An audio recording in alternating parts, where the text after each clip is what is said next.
Assalamualaikum, kami dari Kumpulan 1 akan membentangkan isu motivasi, ganjaran dan etika dalam penilaian prestasi. Yang pertama ialah definisi penilaian prestasi. Menurut Kamus Dewan, penilaian prestasi ialah penilaian pencapaian pekerja atau penilaian hasil kerja berdasarkan piawaian yang ditetapkan. Menurut Bas and Ryu pula, penilaian prestasi ialah satu proses untuk menentukan dan menyampaikan kepada pekerja tahap prestasi mereka dan secara idealnya membentuk perancangan untuk penambahbaikan. Penilaian prestasi merujuk kepada penilaian yang dijalankan oleh pihak pengurusan kepada pekerja dalam mencapai objektif organisasi dan mendapatkan maklumat untuk tujuan pemberian ganjaran.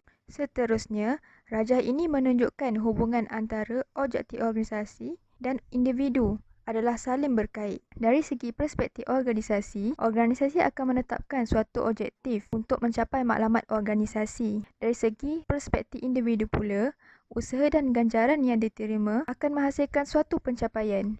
Pencapaian tersebut akan diukur melalui hasil iaitu apa yang organisasi dapat capai. Seterusnya, motivasi adalah proses psikologi yang merangsang dan mengarahkan tindakan manusia secara berterusan untuk mencapai matlamat. Dalam erti kata lain, motivasi merupakan suatu kondisi atau energi yang menggerakkan diri pekerja yang terarah atau tertuju untuk mencapai tujuan organisasi. Motivasi adalah memainkan peranan penting sebagai pendorong ke arah pencapaian matlamat organisasi yang kebiasaannya ke arah memaksimalkan keuntungan. Ganjaran adalah satu faktor yang menyumbang ke arah peningkatan motivasi pekerja. Seterusnya, saya Farahaini akan meneruskan perbincangan mengenai pelarasan gol atau matlamat. Berdasarkan slide nombor 6, pelarasan gol atau matlamat merupakan istilah yang digunakan apabila sesebuah matlamat yang sama telah dikongsi oleh pihak pengurusan atasan dan juga pengurusan bawahan seperti pekerja. Matlamat dalam sistem ini akan dapat dicapai dengan lebih berkesan dan lebih baik apabila matlamat sesebuah organisasi sejajar dengan matlamat pribadi dan kumpulan di antara dua pihak iaitu pengurusan atasan dan juga pengurusan bawahan. Penjajaran matlamat berlaku apabila pekerja dapat menjalankan tugas mereka dengan baik dan pekerja juga turut membantu dalam mencapai objektif sesebuah organisasi. Sebagai contoh, selain daripada bekerja dengan tugasan biasa di tempat kerja, pekerja juga turut meluangkan masa dengan tugasan pekerjaan yang lain dalam mencapai matlamat organisasi mereka. Seperti yang pertama, menawarkan diri sebagai tenaga pengajar dalam sebuah program latihan yang dilaksanakan oleh pihak pengurusan. Yang kedua, pekerja membantu dari segi bidang periklanan. Yang ketiga, pekerja juga turut membantu dalam membangunkan sesebuah event atau program yang dijalankan pada hujung minggu iaitu pada bukan hari bekerja. Seterusnya, kita lihat pada slide nombor 7. Di sini menunjukkan beberapa buah konflik yang wujud di antara dua pihak iaitu pihak prinsipal dan juga pihak ejen. Di sini, pemegang saham sebagai pihak prinsipal dan pihak pengurusan sebagai pihak ejen. Mari kita lihat beberapa konflik yang wujud di antara kedua pihak tersebut.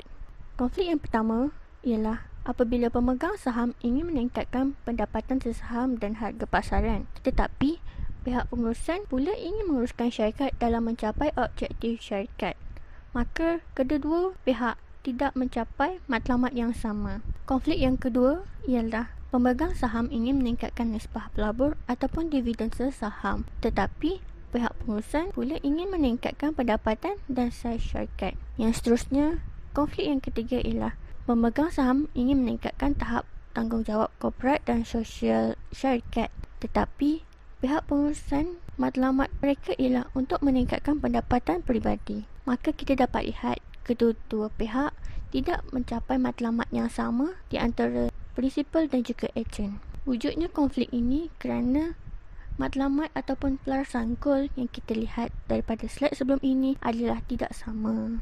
Mari kita lihat pada slide nombor 8.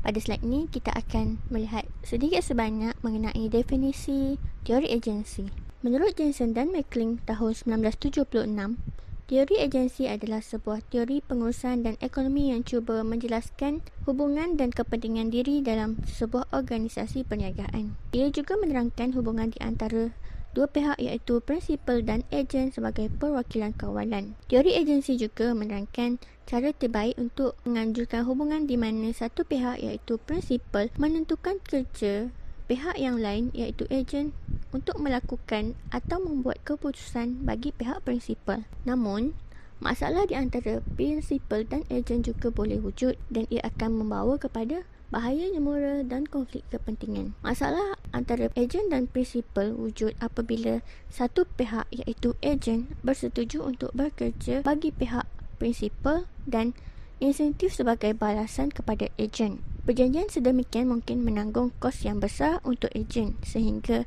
ianya membawa kepada masalah tersebut iaitu bahaya moral dan konflik kepentingan. Disebabkan kos yang ditanggung, ejen itu mungkin akan memulakan agendanya tersendiri dan mengabaikan kepentingan terbaik bagi pihak prinsipal tersebut.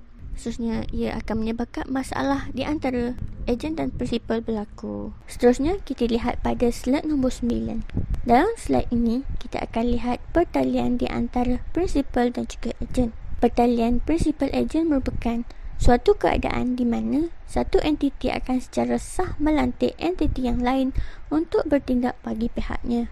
Dalam keadaan ini, ejen akan bertindak bagi pihak prinsipal dan ejen tidak sepatutnya mempunyai konflik kepentingan yang dinyatakan sebelum ini dalam menjalankan tanggungjawab yang diberikan. Antara contoh ejen dalam pertalian ini ialah yang pertama, pekerja, yang kedua, rakan kongsi, yang ketiga, entiti seperti firma perakaunan dan yang keempat, syarikat penyumberan luar. Sebelum ejen boleh bertindak bagi pihak prinsipal, ejen perlulah diberikan kuasa ataupun keizinan. Antara bentuk-bentuk pemberian kuasa kepada ejen ialah secara bertulis dan juga secara lisan. Untuk pemberian kuasa secara bertulis, ia merupakan kontrak yang terperinci dan menyatakan apa yang boleh dilakukan dan apa yang tidak boleh dilakukan oleh seseorang ejen. Untuk slide yang ke-10, kita akan lihat definisi bagi kos agensi dan beberapa objektif dalam melaksanakan kos agensi. Kos agensi merupakan kos yang akan ditanggung oleh pemegang saham sebagai prinsipal bagi menggalakkan pihak pengurusan iaitu ejen untuk memaksimumkan pendapatan bagi pihak pemegang saham. Antara objektif kos agensi iaitu kos yang akan ditanggung oleh pemegang saham ialah yang pertama, ia merupakan kos melepas bagi pemegang saham mendapatkan keuntungan daripada syarikat. Yang kedua, kos ini juga untuk memantau tindakan pihak pengurusan dalam menjalankan tanggungjawabnya untuk memaksimumkan pendapatan pemegang saham. Yang ketiga, kos ini juga untuk meningkatkan nilai kejujuran dalam diri pihak pengurusan. Dan yang keempat, kos ini juga untuk melindungi pemegang saham sebagai pemilik syarikat dalam mendapatkan pendapatan dalam sesebuah organisasi. Pada slide yang ke-11, kita akan lihat jenis-jenis kos agensi yang turut berkait dengan objektif kos agensi. Yang pertama, pemberian insentif untuk memberi galakan. Pemberian insentif akan diberikan kepada pihak pengurusan sebagai balasan ataupun galakan dalam menjalankan tanggungjawabnya sebagai ejen bagi memaksimumkan pendapatan pihak prinsipal iaitu pemegang saham. Yang kedua ialah perbelanjaan untuk penstrukturan organisasi bagi memastikan organisasi dijalankan dengan lebih sempurna dan efektif serta efisien. Yang ketiga ialah perbelanjaan untuk pemantauan aktiviti pengurusan bagi memastikan pihak pengurusan menjalankan tanggungjawabnya sebagai ejen. Pihak pemegang saham mengeluarkan kos agensi bagi memantau aktiviti mereka dan memastikan tidak ada berlakunya kesalahgunaan kuasa. Yang keempat ialah sebagai kos lepas apabila pemegang saham meletakkan sekatan. Baiklah, seterusnya saya Asti Anwar Ong akan menjelaskan berkenaan teori-teori motivasi. Sebelum pergi kepada teori-teori motivasi, suka untuk saya menjelaskan kepada anda apakah yang dimaksudkan dengan motivasi. Motivasi merupakan suatu keadaan ataupun penggerak yang menggerakkan diri seorang pekerja untuk mencapai tujuan organisasi. Seterusnya, teori-teori motivasi ini terbahagi kepada dua, iaitu teori motivasi berdasarkan psikologi dan juga teori motivasi berdasarkan sosiologi. Okey, kita masuk yang pertama iaitu teori psikologi. Teori psikologi pula terbahagi kepada 5, iaitu teori keperluan Abraham Maslow, teori penetapan sasaran ataupun goal setting teori, teori equity, teori harapan ataupun expectancy teori dan yang terakhir adalah teori nilai persepsi ataupun value percept teori. Baiklah, kita masuk yang pertama iaitu teori keperluan Abraham Maslow. Seperti yang kita tengok, dia ada piramid hierarki keperluan Maslow. Ataupun akronimnya, nak senang ingat, fizike. Solap pen aku. Yang mana paling penting adalah fisiologi, diikuti dengan keselamatan, sosial, penghargaan, dan yang terakhir adalah aktualisasi. Okey, seterusnya kita tengok piramid teori keperluan Abraham Maslow, yang mana paling bawah sekali ataupun yang paling penting untuk dicapai adalah teori keperluan fisiologi. Dalam peringkat ini merupakan peringkat keperluan yang paling asas, yang mana keperluan ini sangat penting bagi setiap manusia.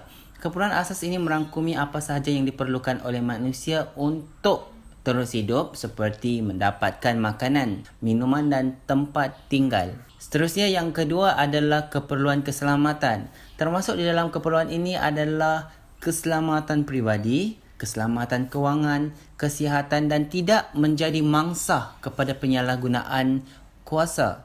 Yang ketiga adalah keperluan sosial.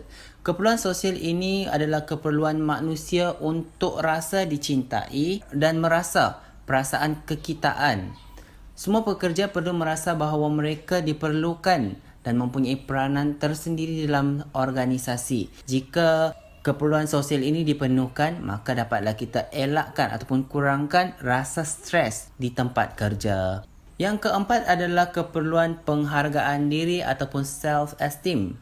Keperluan ini berkait rapat dengan keperluan pekerja untuk rasa dihormati dan diberi peluang untuk menghormati orang lain. Tugasan yang membuatkan pekerja berpeluang untuk memberi sumbangan akan meningkatkan lagi penghormatan diri ataupun self-esteem mereka. Dan yang terakhir adalah teori aktualisasi ataupun hasrat diri. Teori ini berkait rapat dengan keperluan untuk mencapai cita-cita dalam diri sendiri mengikut potensi seseorang manusia. Okey, seterusnya teori kedua di bawah teori psikologi adalah teori penetapan sasaran ataupun goal setting theory.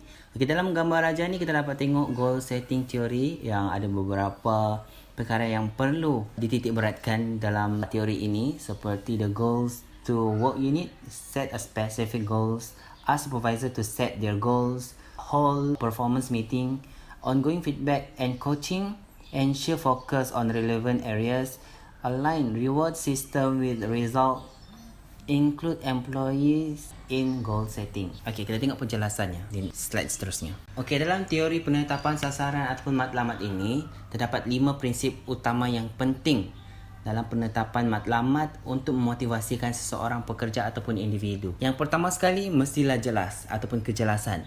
Matlamat haruslah jelas, boleh diukur dan ada jangka waktu tertentu yang perlu dicapai untuk memotivasikan lagi pekerja-pekerja. Yang kedua adalah mencabar. Tahap kecabaran memainkan peranan penting dalam membina motivasi pekerja. Cabaran perlu diletakkan bersesuaian dengan kemampuan seseorang. Seseorang pekerja akan lebih bersemangat andai kata mereka dicabar untuk mencapai sesuatu target, kerana akan ada motivasi alam yang mana itu adalah motivasi semula jadi untuk individu tersebut membuktikan kehebatan dan kebolehan mereka untuk mencapai target yang telah ditetapkan. Okey, seterusnya dalam penetapan sasaran ataupun matlamat juga, pentingnya komitmen. Organisasi perlu meletakkan komitmen kepada pekerja untuk mencapai suatu matlamat.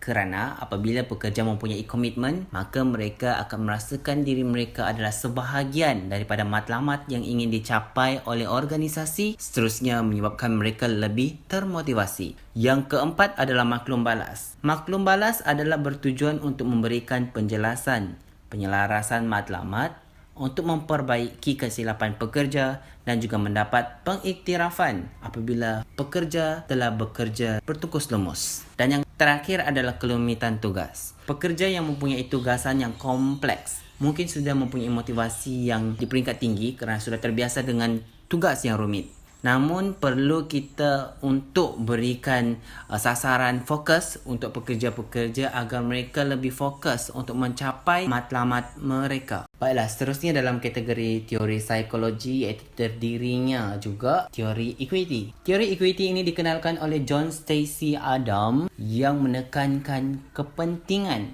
keseimbangan antara input dan juga output.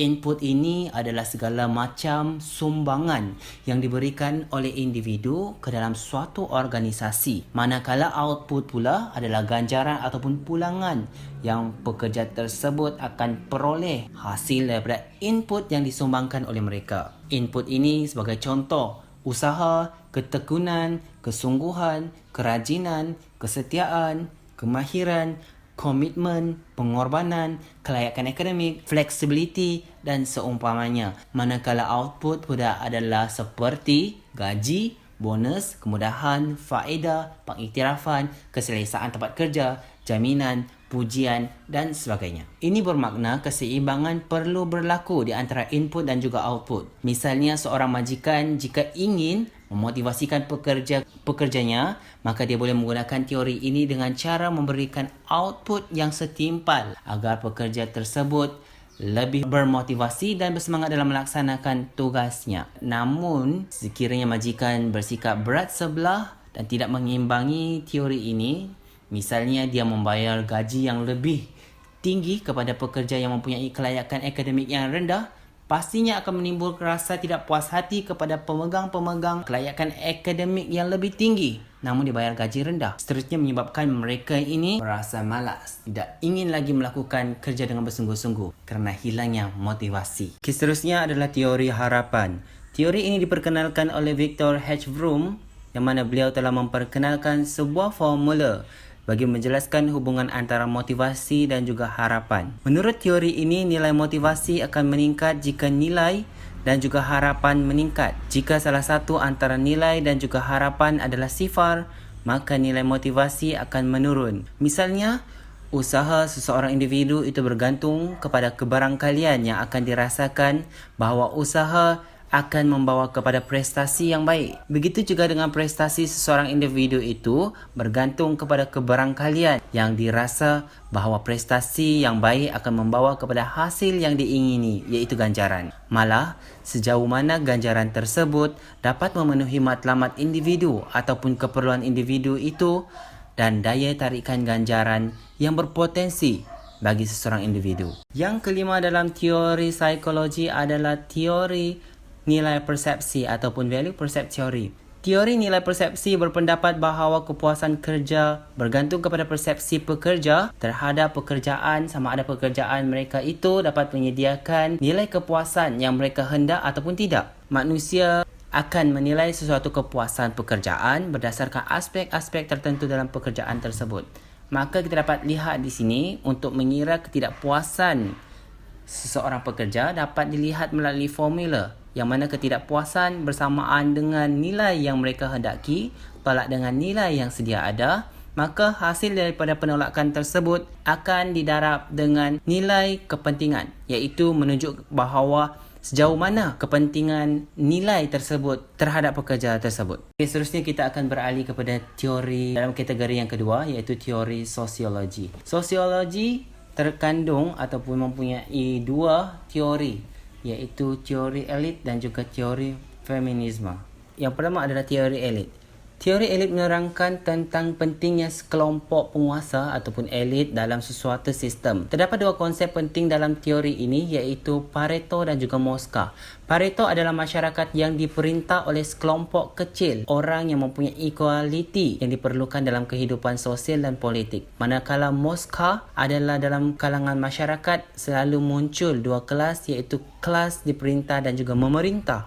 Dan yang terakhir adalah teori feminisme di bawah kategori teori sosiologi. Feminisme merupakan kepercayaan kepada kesaksamaan sosial, politik dan ekonomi antara kedua-dua jantina. Maksudnya sini tidak ada perbezaan ataupun diskriminasi antara lelaki dan juga perempuan. Sebuah gerakan yang dikendalikan berdasarkan keyakinan bahawa jantina bukanlah faktor penentu untuk membentuk identiti sosial atau hak-hak sosiopolitik dalam ekonomi seseorang. Feminisme moden biasanya berkempen untuk memperjuangkan hak asasi manusia untuk kaum wanita. Antara contoh adalah cuti bersalin dan juga kadar gaji yang sama antara jantina lelaki maupun perempuan. Secara teorinya, kaedah penilaian prestasi terbahagi kepada ketiga iaitu kaedah subjektif, kaedah interpersonal dan kaedah objektif. Kaedah subjektif secara ringkasnya bergantung kepada pertimbangan penilai. Setiap pekerja tidak dibezakan dan dinilai sama rata. Bagi kaedah interpersonal, penilaian prestasi dibuat secara perbandingan prestasi pekerja dengan pekerja lain. Manakala bagi kaedah objektif, secara ringkasnya memberi tumpuan kepada pencapaian dari segi aspek kuantitatif. Yang pertama ialah kaedah subjektif. Kaedah subjektif boleh dibahagikan kepada 3 bentuk iaitu esei, skala pengkadaran grafik dan senarai semak. Bagi esei, penilai diminta untuk menulis atau menceritakan gambaran tentang prestasi kerja pekerja. Bagi skala pengkadaran grafik, penilai perlu menyediakan analisis kuantitatif dan boleh membuat perbandingan antara prestasi pekerja dengan piawaian yang telah ditetapkan. Bagi senarai semak pula, penilai atau penyelia perlu mengisi satu set objektif atau pertanyaan yang disediakan oleh pihak pengurusan. Kaedah kedua iaitu kaedah interpersonal terbahagi kepada 3 bentuk iaitu perbandingan mudah, perbandingan perpasangan dan taburan paksa. Bagi perbandingan mudah, penilai perlu membandingkan prestasi kerja dari tahap paling baik sehingga tahap yang paling teruk. Bagi perbandingan perpasangan, melibatkan pengkadaran setiap ahli dalam kumpulan dibandingkan dengan setiap ahli yang lain. Bagi taburan paksa pula, memerlukan penilai meletakkan individu dalam bilangan kategori yang terhad. Ia merupakan teknik dalam kaedah yang dilakukan dengan sengaja dalam skala pengkadaran grafik. Sebagai contoh, pembahagian telah ditetapkan berdasarkan 5% pekerja pada tahap cemerlang, 20% baik, 5% biasa, 20% sederhana dan 5% lemah. Ini adalah contoh pengkadaran secara taburan paksa. Yang ketiga ialah kaedah objektif. Kaedah objektif terbahagi kepada 3 bentuk iaitu pengurusan melalui objektif, skala pengkadaran gelagat bersaur dan skala pemerhatian gelagat. Bagi pengurusan melalui objektif, objektif yang ditentukan perlulah spesifik dan boleh diukur, lebih mencabar, realistik dan mampu diperoleh. Bagi skala pengkadaran gelagat bersaur, sesuai diaplikasi dalam kumpulan pekerja yang besar, penilai memerhati gelagat pekerja dan merekod peristiwa kritikal di atas garisan penentuan keberkesanan. Bagi skala pemerhatian gelagat, ia menggunakan teknik yang kritikal untuk mengenal pasti satu siri sikap yang merangkumi keseluruhan kerja. Penilai akan mencatat pada skala sejauh mana kekerapan penilai pemerhati dan mengambil sikap spesifik. Saya adalah Wafa binti Abu Samah, nombor matriks GA03500. Sekarang, saya akan menerangkan dengan lebih lanjut mengenai ganjaran. Ganjaran didefinisikan sebagai manfaat yang diberikan oleh majikan dari segi wang, peluang kenaikan pangkat, faedah serta kepuasan yang diperoleh daripada pekerjaan tersebut. Apa yang dimaksudkan dengan kepuasan yang diperoleh daripada pekerjaan tersebut adalah seperti contoh, rasa bangga dengan pekerjaan diri sendiri mahupun perasaan bangga dengan pencapaiannya atau pencapaian kumpulan. Ganjaran juga merupakan tanda penghargaan majikan terhadap pekerja atas kepakaran dan perkhidmatan yang ditawarkan oleh pekerja. Ganjaran boleh dibahagikan kepada beberapa bentuk. Antara bentuk ganjaran yang biasa diberi adalah seperti ganjaran kewangan versus bukan kewangan, ganjaran intrinsik versus ekstrinsik, dan ganjaran individu versus kumpulan. Seterusnya, terdapat beberapa faktor kewujudan ganjaran. Yang pertama, ganjaran wujud bagi memastikan matlamat dan objektif organisasi serta kelakuan pekerja adalah sehaluan ataupun selaras dengan matlamat atau objektif yang dikehendaki. Seterusnya, ia dapat membantu organisasi untuk mengekalkan pekerja yang berkelayakan, berwibawa dan berkualiti. Ganjaran juga wujud bagi memastikan undang-undang dipatuhi. Selain itu, ia boleh menggalakkan inovasi dan pemikiran strategik di samping menggalakkan keefisienan, keefektifan dan produktiviti yang tinggi. Motivasi pekerja juga boleh ditingkatkan dengan mewujudkan ganjaran. Faktor lain kewujudan ganjaran adalah bagi mempraktikkan amalan beretika dalam organisasi. Akhir sekali, ganjaran wujud bagi memudahkan urusan pentadbiran yang betul dan cekap. Baiklah, sekarang saya akan menerangkan mengenai ganjaran intrinsik dan ganjaran ekstrinsik. Ganjaran intrinsik adalah ganjaran dalam bentuk bukan fizikal, seperti contoh, kepuasan yang diperoleh daripada pekerjaan itu sendiri, seperti perasaan bangga dengan kerja seseorang, perasaan atas pencapaian sesuatu yang cemerlang, atau perasaan bangga menjadi sebahagian daripada pasukan dalam organisasi. Bertentangan dengan ganjaran ekstrinsik, di mana ia merupakan ganjaran dalam bentuk fizikal yang datang daripada sumber luaran seperti majikan dan pihak pengurusan. Selalunya, ganjaran ekstrinsik berbentuk wang, peluang kenaikan pangkat atau faedah. Antara contoh ganjaran intrinsik adalah peluang penglibatan dalam pembuatan keputusan, mendapat kebebasan dan budi bicara dalam pekerjaan yang lebih besar, dipercayai untuk menanggung tanggungjawab yang lebih besar, mendapat lebih kerja yang menarik, peluang untuk perkembangan peribadi dan juga penglibatan dalam kepelbagaian aktiviti dalam organisasi. Seterusnya,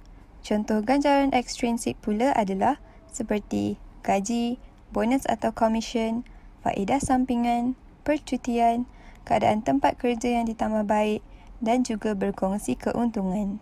Selain itu, bentuk ganjaran yang seterusnya adalah ganjaran kewangan dan ganjaran bukan kewangan.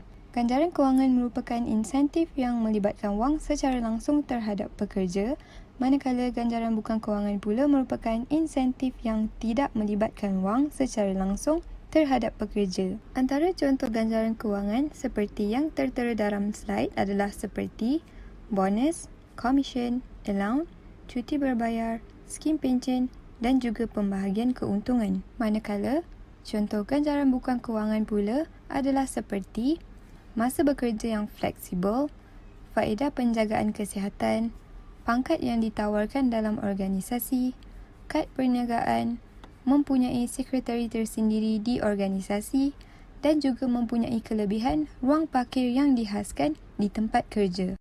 Anda boleh merujuk pada gambar yang dipaparkan untuk lebih memahami mengenai struktur ganjaran. Seperti yang kita boleh lihat, ganjaran umumnya terbahagi kepada ganjaran intrinsik dan juga ganjaran ekstrinsik. Manakala di bawah ganjaran ekstrinsik, ia terbahagi kepada ganjaran kewangan dan juga ganjaran bukan kewangan. Ganjaran kewangan pula boleh dibahagikan berdasarkan performance based, implied membership based dan juga explicit membership base. Seterusnya, saya Wan Nur Ain binti Wan Abdul Mubin, nombor matrik A158624 akan menerangkan tentang isu-isu berkaitan ganjaran dan kompensasi. Bagi kebanyakan orang, gaji ialah alasan utama untuk bekerja. Setiap pekerja yang berkhidmat kepada sesebuah syarikat adalah berhak untuk memperoleh ganjaran dan kompensasi yang setimpal dengan perkhidmatan yang telah diberikan. Pampasan dan ganjaran adalah teras daripada pertukaran pekerjaan. Malah, pampasan dan ganjaran juga berfungsi sebagai suatu penentuan ciri hubungan pekerjaan. Namun, isu-isu berkaitan ganjaran dan kompensasi telah lama wujud dalam syarikat dan pekerja serta telah banyak dibahaskan oleh pelbagai pihak. Berikut merupakan beberapa contoh isu yang wujud berkaitan ganjaran dan kompensasi. Isu yang pertama ialah ganjaran yang diberikan dalam bentuk individu tidak setimpal. Ganjaran yang diberikan kepada individu atau pekerja yang telah meningkatkan prestasi organisasi tidak mengikut jangkaan atau dianggap sebagai balasan yang tidak setimpal. Sebagai contoh, majikan memberikan gaji yang rendah kepada pekerja dan tidak menyediakan sebarang ganjaran seperti bonus kepada para pekerja. Contoh yang kedua ialah ganjaran yang diberikan dalam bentuk kumpulan tidak setimpal. Sesuatu kerja atau tugasan yang dilakukan secara berkumpulan mempunyai potensi wujudnya free rider iaitu individu yang tidak menjalankan tanggungjawab tugasan yang diberikan secara bersama-sama atau tidak bersungguh-sungguh melakukan pekerjaan tersebut. Individu yang bersikap seperti ini boleh menyebabkan berlakunya ketidakpuasan dalam ahli kumpulan, terutamanya berkenaan pengagihan ganjaran. Pihak majikan secara umum tidak mengetahui kewujudan masalah ini kerana ia berlaku dalam kalangan pekerja dan kebiasaannya individu free rider tersebut bijak mengambil kesempatan dan sering berpura-pura di hadapan majikan. Isu yang ketiga ialah equity dalaman syarikat yang tidak seimbang. Di samping bersaing dengan pasaran luar, pembayaran yang ditawarkan mestilah seimbang secara dalaman dalam sesuatu organisasi. Majoriti syarikat biasanya akan menawarkan ganjaran tinggi dalam bentuk wang untuk pekerja yang cemerlang dan berprestasi baik. Syarikat tidak boleh berat sebelah dalam membuat pembayaran kepada para pekerja mereka yang melakukan pekerjaan yang sama. Mana-mana syarikat yang tidak adil dalam memberikan ganjaran seperti melakukan diskriminasi terhadap jantina atau bersikap perkauman, mereka boleh dikenakan tindakan undang-undang. Yang keempat keempat ialah kesukaran untuk mengekalkan motivasi para pekerja. Ini merupakan isu yang sering berlaku dalam kalangan pekerja. Untuk mengekalkan motivasi para pekerja, organisasi perlu menunjukkan perkaitan antara prestasi dan ganjaran. Semakin baik prestasi seseorang pekerja, semakin tinggi ganjaran yang patut diterima oleh mereka. Syarikat boleh menawarkan ganjaran yang setimpal untuk meningkatkan atau mengekalkan motivasi antara para pekerja. Sebagai contoh, syarikat boleh menawarkan kenaikan pangkat kepada pekerja yang mempunyai prestasi baik dan berkelayakan. Seterusnya ialah kurang mengiktiraf dan menghargai pekerja. Isu ini juga sering dihadapi oleh ramai pekerja.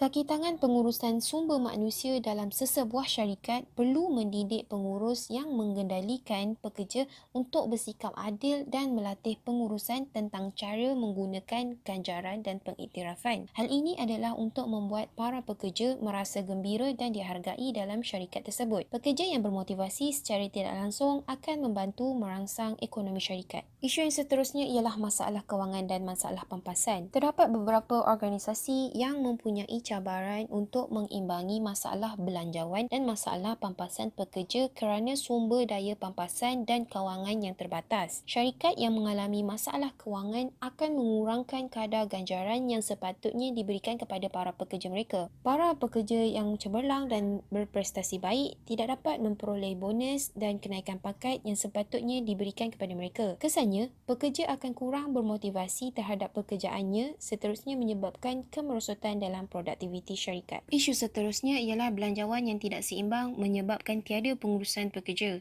Syarikat yang mempunyai masalah kewangan akan mengurangkan bajet perbelanjaan mereka. Kekurangan peruntukan perbelanjaan terhadap pengurusan pampasan dan kebajikan pekerja akan menyebabkan pekerja kurang bermotivasi dan tidak bersemangat ketika bekerja. Namun, memandangkan peluang pekerjaan yang sengit pada masa kini, kebanyakan pekerja terpaksa memahami asbab pemotongan pampasan mereka dan memahami pelan yang dilakukan oleh pihak atasan atas alasan untuk menambah keuntungan syarikat. Isu yang terakhir ialah daya saing dari luar organisasi. Ramai pekerja yang membandingkan kadar pampasan oleh syarikat mereka dengan syarikat luar. Sebagai contoh, mereka membandingkan kadar pampasan di syarikat tempat mereka bekerja dengan kadar pampasan syarikat lain dalam tinjauan yang diterbitkan secara atas talian. Hal ini kerana mereka mahu mengukur daya saing mereka.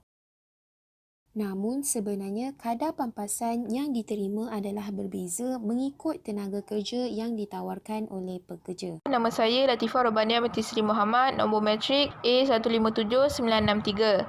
Saya akan membentangkan mengenai etika. Apakah itu etika? Etika ialah pengukuran individu terhadap nilai-nilai moral berkenaan dengan yang mana yang baik dan tidak baik. Dan ia merupakan satu piawaian yang mengawal tingkah laku. Jadi, apa itu etika dalam penilaian prestasi? Etika dalam penilaian prestasi ialah apabila sesebuah organisasi perlu memastikan penilaian prestasi dilaksanakan secara objektif, sistematik dan adil. Proses bagi menilai sumbangan individu yang telah melaksanakan ataupun mencapai objektif organisasi. Jadi, apakah etika dalam penilaian prestasi yang sepatutnya dilakukan? Yang pertama, penilaian yang adil, iaitu penilaian berasaskan kepada sistem yang sistematik. Sekiranya penilaian itu tidak adil, isu tidak adil dalam penilaian prestasi akan menyebabkan kehilangan dorongan dan motivasi kepada pekerja. Yang kedua, penilaian yang telus. Penilaian telus ialah dinilai dengan telus asas penilaian dan cara penilaian dalam organisasi tersebut. Penilaian secara sulit tidak patut digunakan. Membantu pihak yang dinilai memahami di mana kekuatan dan kelemahan mereka. Jadi, sekiranya penilaian dilakukan secara telus, ia dapat membantu pihak ataupun pekerja yang dinilai faham apa kekuatan mereka dan apa kelemahan mereka. Yang ketiga, melakukan penilaian secara menyeluruh, bukannya hanya berasaskan pandangan pihak pentadbiran sahaja ataupun pihak pentadbir sahaja. Dan bukan sahaja secara segi akademik, tetapi harus melalui segi sumbangan, prestasinya selama ini terhadap organisasi dan sebagainya. Ini kerana penilaian yang menyeluruh dapat menggambarkan prestasi yang paling tepat dan betul. Seterusnya ialah berkaitan etika dalam penilaian prestasi yang tidak patut dilakukan. Yang pertama ialah cross-cultural bias, iaitu perbezaan nilai dan budaya antara penilai prestasi dan pekerja. Penilai prestasi ni dia cenderung untuk membuat penilaian berdasarkan budaya. Maksudnya kalau lain budayanya ataupun lain kaumnya, dia akan bagi penilaian yang lebih baik ataupun lebih buruk. Yang nombor 2, prasangka peribadi, iaitu menggunakan perasaan peribadi dalam membuat penilaian prestasi. Sebagai contoh, kalau dia suka terhadap seseorang itu, dia akan bagi penilaian prestasi yang baik. Kalau dia tak suka, sebaliknya. Nombor 3 ialah kesan kebelakangan, iaitu penilai lebih cenderung kepada kegiatan pekerja yang baik atau yang buruk yang telah diingati olehnya.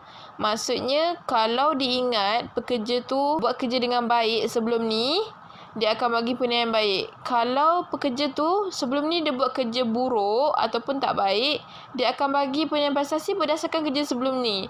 Walaupun waktu sekarang ni dia dah melakukan pekerjaan dengan baik. Nombor 4 ialah kesan halo, iaitu halo effect. Penilai lebih cenderung untuk memberi penilaian tertentu kepada pekerja yang dinilainya. Yang kelima, ketegasan atau murah hati. Dia menggunakan sikap tegas atau murah hati dia dalam membuat penilaian. Nombor 6, kecenderungan memusat, iaitu error of central tendency. Kecenderungan penilai untuk menggunakan skor dalam skala tertentu sahaja dalam membuat penilaian. Seterusnya, fungsi etika dalam penilaian prestasi ada 7. Yang pertama, sebagai perancangan sumber manusia, pihak pengurusan dapat mengenal pasti jenis latihan yang diperlukan oleh pekerja.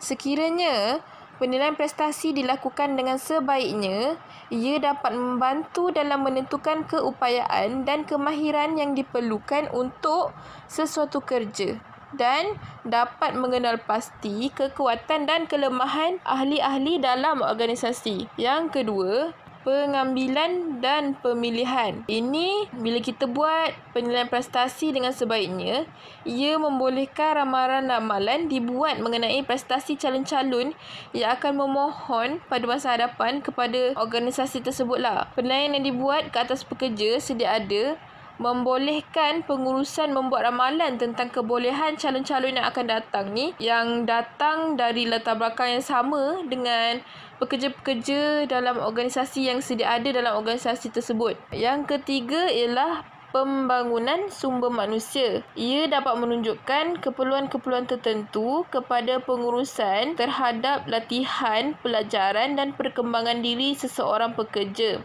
Selain itu, penilaian prestasi ini dapat membolehkan sumber manusia merancang program-program untuk meningkatkan prestasi dan mengurangkan kelemahan pekerja dan juga kelemahan yang berada di jabatan. Yang keempat ialah penilaian prestasi pekerja, iaitu mengenal pasti pekerja-pekerja yang berpotensi dan mempunyai harapan untuk dinaikkan pangkat serta mengekalkan prestasi kerjanya di dalam kerja yang baru. Yang kelima, perkembangan kerjaya, iaitu penilaian prestasi ini dapat membantu para pengurus mengenal pasti dan membuat anggaran terhadap kekuatan dan kelemahan pekerja mereka. Ia juga dapat membimbing dan menolong pekerja dalam memperkembangkan dan melaksanakan rancangan-rancangan kemajuan kerjaya mereka. Sekiranya penilaian dilakukan dengan sebaiknya, dengan betul, sudah pasti pekerja-pekerja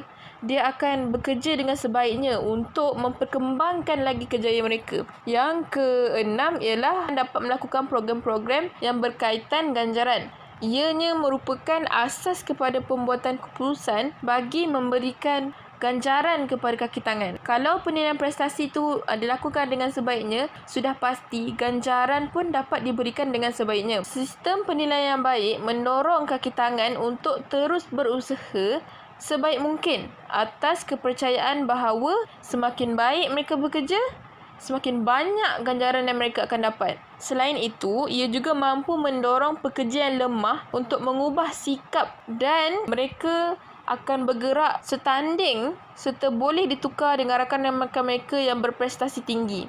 Dan yang terakhir ialah perhubungan dalaman pekerja. Ini berkaitan dengan kenaikan pangkat, turun pangkat ataupun ditamatkan perkhidmatan atau ditukarkan daripada tempat kerja. Jika pekerja menunjukkan kebolehan dalam melakukan kerja-kerja dalam tahap yang sama, maka pekerja tersebut boleh ditukarkan kepada jabatan yang lain kalau diperlukan. Sebab bila pekerja tu baik ataupun prestasi dia baik, dia boleh berada di peringkat ataupun jabatan yang lain. Jika menunjukkan prestasi yang memuaskan, maka pekerja ni dapat kenaikan pangkat. Dan jika prestasi rendah, mungkin pekerja tersebut akan diturunkan pangkat ataupun lebih teruk terus ditamatkan bekerja. Saya Afrina dengan nombor matriks A161901. Jadi sekarang kita beralih kepada isu-isu etika dalam penilaian prestasi. Jadi ini antara isu-isu etika dalam penilaian prestasi, iaitu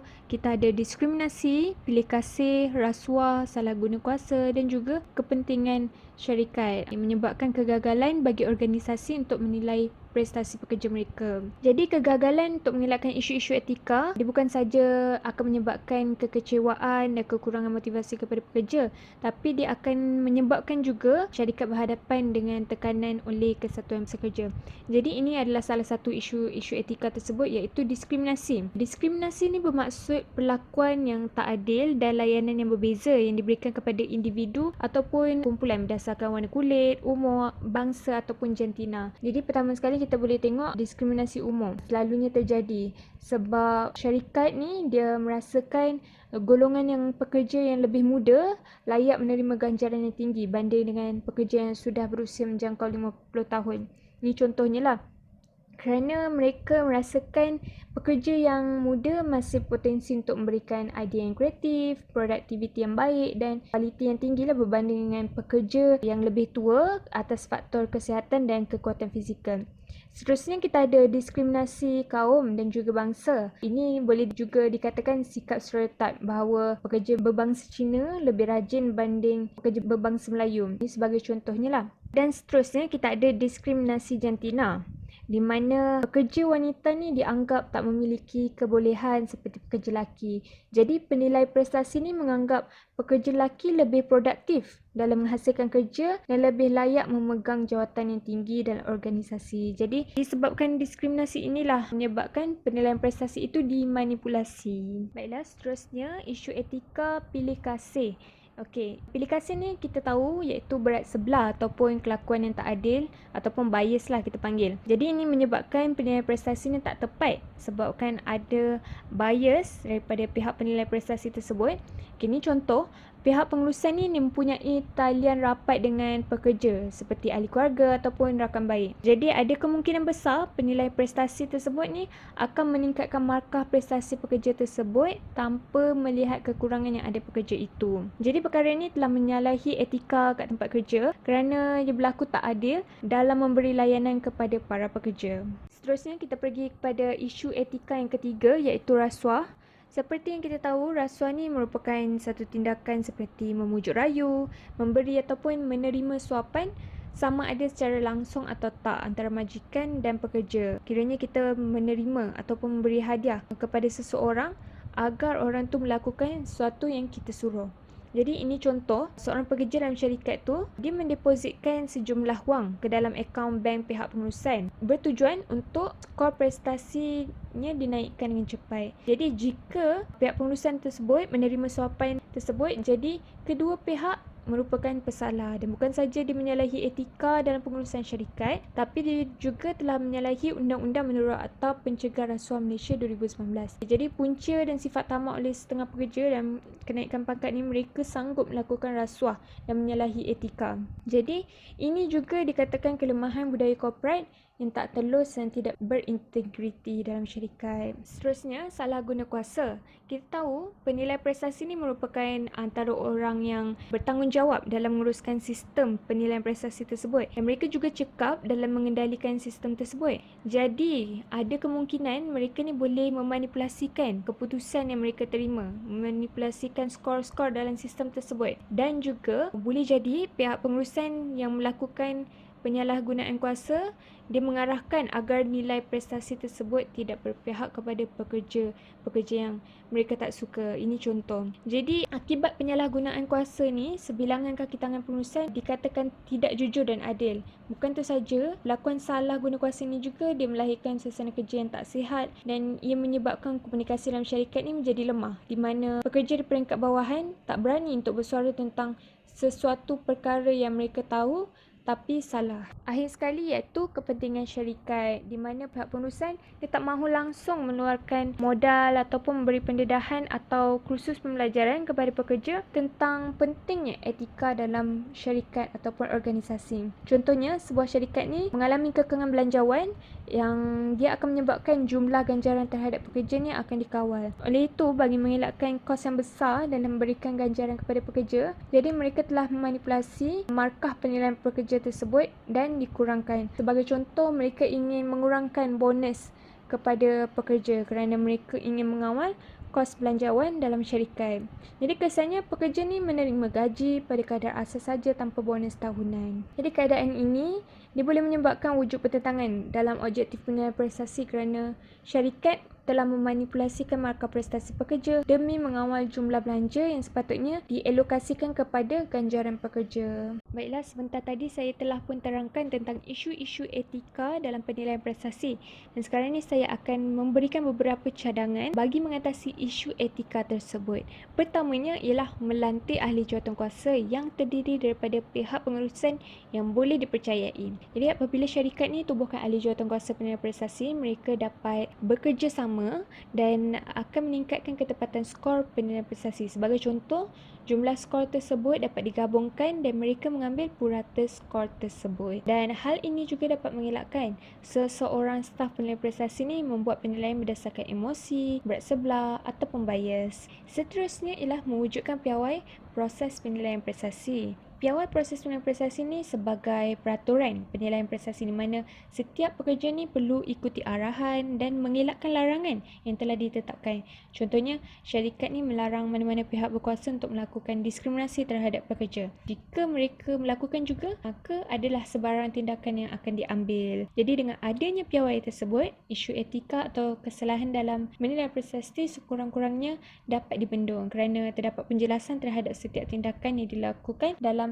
standard ataupun piawai tersebut. Seterusnya, pengurus sepatutnya bersikap profesional dalam menjalankan tugas. Contohnya, penilai prestasi tersebut hendaklah mengelakkan sikap berat sebelah dan bias semasa menilai prestasi pekerja. Penilaian yang dibuat hendaklah berasaskan prestasi kerja pekerja dan bukan berdasarkan faktor seperti usia, kaum, jantina, fizikal dan sebagainya. Bukan itu saja, penilai prestasi itu juga perlu mengelakkan faktor persahabatan dalam menilai prestasi pekerja. Ini adalah untuk mengelakkan daripada pekerja lain rasa tak adil dan rasa curiga terhadap hasil penilaian prestasi tersebut. Baiklah, untuk cadangan yang keempat pula iaitu syarikat sepatutnya bersedia mengasingkan sejumlah perbelanjaan untuk ganjaran kepada pekerja. Jadi pihak pengurusan ni mestilah sedar bahawa ganjaran ini merupakan daya penarik bagi memotivasikan para pekerja dalam sesebuah syarikat. Dan ganjaran juga merupakan satu perkara yang dapat meningkatkan semangat para pekerja untuk menyumbang kepada produktiviti kepada syarikat dengan lebih tinggi.